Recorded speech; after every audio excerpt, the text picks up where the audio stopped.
Welcome back, my fellow warriors, to another quick tutorial video on how to dominate the battlefield and strike utter fear into your enemies. If you haven't yet done so, I would recommend you watch the first video that I posted, just because it's a little bit more beginner friendly if you need it, and a little bit more of the basic tips. And in this video we will go a little bit more into the details of how to win skirmish. So this is a little bit more detailed than the first one. Before we start, I'm also planning on doing some skirmish videos with some subscribers that I have heard that they're interested in doing that. So if that is something you're interested in, please do subscribe and leave a comment, and I will reach out to you with a time or day that works best for you. Also, we have a growing Discord channel as well, so if that's something you're interested in to improve communications basically with other console players, let me know and I can give you the information for that. And once again, if you haven't yet done so, please do make sure you subscribe. I seriously cheer on every subscriber that I get. And do leave a like if you enjoyed the episode and learned something new. Now finally, let's dive into the tips. Tip number 1: use the ping system and be alert to it. This might be complete news to some of you, but there is a ping system available in the game. You can actually see it right now on the top left corner over there. Access it while holding the LB button on Xbox. I'm assuming on PlayStation it is the L1 button. Please correct me if I'm wrong. And then you can send messages such as attack, defend, okay, ready, I'm in position, GG, whatever. You guys know the deal. Sadly, I do not see very many people use this at all, but it is seriously such a helpful tool when you are trying to communicate with your teammates, telling them, hey, I'm gonna attack over here, or you're going over there, let me help you out, I know where you're going, so let's be on the same page. Basic communication in these games is really important as well, so therefore the ping system can helped you a whole bunch. Actually, there was one other play that I remember that told me that he would hide in the grass, and he basically just pinged the tall grass and was like, hey, I'm in position, I'm gonna stay here. And I knew, hey, you know what, why not bait some people over there? So I sent my spear troops right in front of him and had another unit attack that, and he was able to just flank around, and we completely annihilated that unit. So use the ping system. Communication can make amazing things happen in this game. Tip number 2: be a team player.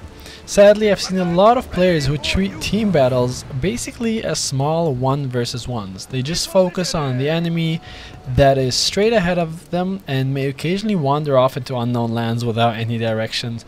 Man, you guys are missing a huge opportunity, especially using the ping system that I had mentioned earlier.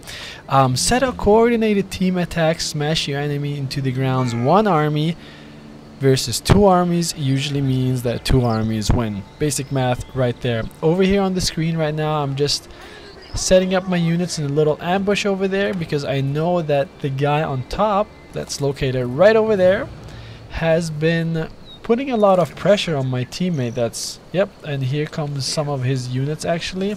So as soon as they crossed the bridge, I was like, hey, you know what, I'm gonna jump right into them. But my archers had something else in mind, and they were like, hey, let's just alert these guys and show them we're right here. So great job, archers. You completely ruined everything for us, I think. Let's see how this battle develops over here. But this guy is actually pretty prepared, and it is the AI unit because my teammate did quit. And then I noticed some units with fire come up, and they came closer to us, so I knew right away that they were gonna have the upper hand, or else they would not have pushed that, and they were just swarming me. So probably the best thing to do in that battle was retreat, which I do end up doing at the end. Anyways, back to the team unit. I was hoping that the other player would push across the bridge and send some backup, because right now he could have had a huge flanking maneuver going on over there, but it was the AI. I was like, what is this guy doing? Come on, dude, I need your help. But AI, therefore, if it was a human player, he probably would have pushed that. But If you do help your teammates out, at least you'll have higher odds of winning. Leave 2 or 3 units behind to defend your village if you are really terrified of the counter, while your main force wanders off to go on an adventure with your ally. If you're using the Slavs or the Germans, you can use 2 to 4 cav units, for example, just to support your ally and just roam around, seeing where you can help out the most.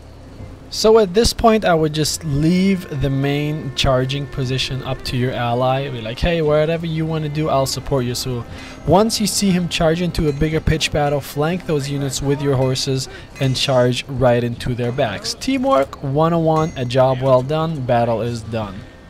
That rhymed actually, holy crap, should be a rapper. Tip number 3.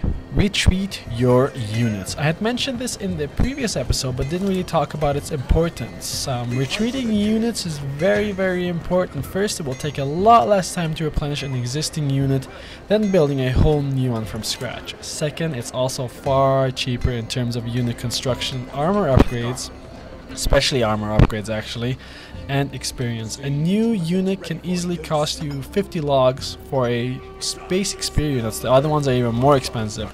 Replenishing that same unit can be done at a much cheaper rate. Especially early on, this can be decisive. Be careful though, if you hit retreat only once, it only retreats the unit until the morale bar is back to full. Double hitting the retreat button though ensures that they complete the run of shame all the way back home. So do keep an eye on those retreating cowards that you have and make sure that you don't lose them after you had just saved them. Tip number 4. Prayers. Oh Lord, give me the strength. Yes, the respective faction gods can give you special perks to win battles. But first, you must build the structures, which are relatively expensive. The Vikings, for example, can build the cult circle very early on for cheap. The Anglo-Saxons must build a big church, and so on and so on. Vikings, for example, can pray to burn structures faster, worship Odin to grant an attack bonus, or worship Thor to boost movement speeds, because you know, lightning makes you run fast. The Slavs, on the other hand, can worship to reduce unit upkeep cost, boost attack, and to reduce recruitment cost. Anglo-Saxons can pray for luck to win at the casino, but also increase melee and range defense, pray for welfare to boost all resource income, or order to increase recruitment cost and time. The Germans can enforce fasting to reduce squad upkeep, pray for victory to boost attack and defense, or pray for welfare to boost all resource income. So make sure you activate those prayers before bigger battles or when you know it's about to go down to give yourself an advantage. Oh, and your hero has advantages as well / special abilities, so make use of those as well. Number 5. Baiting. Baiting your enemy can be a very useful tactic and can be done in various different ways. For example, you can use your hero or a weaker unit to bait an enemy and have them follow you, or you can even bait them into a trap. I like to use my hero to alert an enemy because they're a great tanky unit that can take a lot of hits and hold their ground, and then they can retreat very fast as well. Once your baiting unit is in a battle, use 1 or 2 units to quickly flank around and charge the unsuspecting enemy right into their booties. So you can then quickly heal your hero anywhere on the battlefield and move on to more glorious things in your life, such as raiding and pillaging villages. Tip number 7. Momentum. Yes, momentum does matter in this game. If you win a major battle, quickly assess your casualties and compare them to the enemies. If you won and they retreated, it's likely that they had suffered far more casualties than you and are not in a good position. Use this moment. Ask yourself really quick, can I keep pushing or should I head back to the base and quickly rebuild? I see far too many passive players out there. I've lost individual pitch battles where I started to retreat and I was literally praying that the enemy didn't keep pushing onto my base because I knew that there was no saving that village. It's all about fear of the unknown. Seeing that fog of war and not knowing what may hide in the dark can be very intimidating, especially to new players. This is where you get your greatest rewards though. If you know that you just demolished your enemy in a pitch battle and that you haven't suffered terrible casualty, keep pushing your army forward. March forth, you maggots. Your enemy is hurt right now. They're bleeding. Why let them heal and lick their wounds? Keep pushing that army forward to bring destruction to anybody who opposes you.